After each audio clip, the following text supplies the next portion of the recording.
I read about a fellowship that was being offered as a part of the QANZAC 100 Memories for a New Generation program that State Library of Queensland was running. And 3 days before the entries closed, I wrote a 300-word summary saying, I have no idea why my father was the man that he was.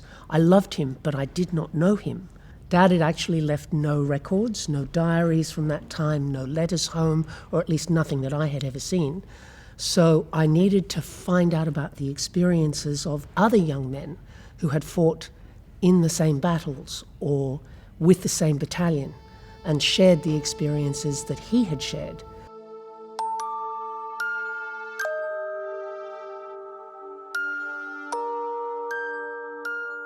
Taking a podcast script to a script for live performance is really interesting and much more challenging than I had thought. I hadn't realized how far I had moved in the medium of audio. The shift from episodic works, which we'd become so familiar with, that we had to build it into a single work so that the story had a single journey. That became a real process, and through that we developed a really open communication which has extended into the development. This is a very, very personal work, and in many cases, in many ways, there's elements of it that are purely autobiographical. I play Bill Acworth, and that is Elaine Acworth's father, and he is a lieutenant in the First War, and he's basically a very in control, confident man who kind of always sees more than I think most people do see. He sees ahead of time, and that is why he has such confidence and is able to kind of instill confidence in his boys. Playing the writer while the writer is in the room is a fantastic opportunity, because Elaine is not only generous and very patient, but you get to know so much more about the journey. And when you are playing someone who is present, I've done it before, you are still playing a character. So it's not as if, I'm doing an imitation of Elaine. I'm not. I'm doing it in my interpretation of what I am given in the script.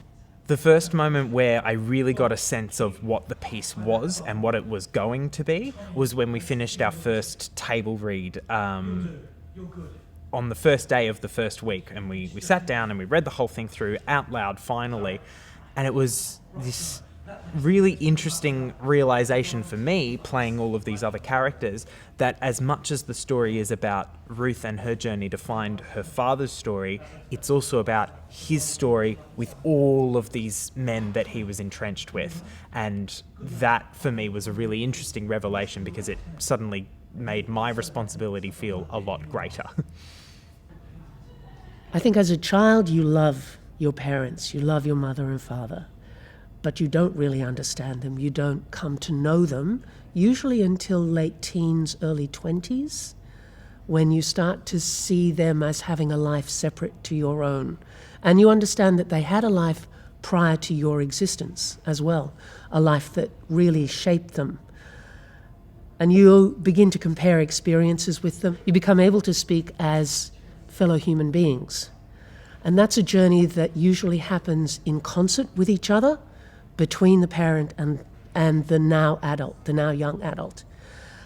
Because Dad died when we were young teenagers, we were not able to make that journey. So what has effectively happened is I have made the journey myself to come to know him more now, as an adult, so many years after he died.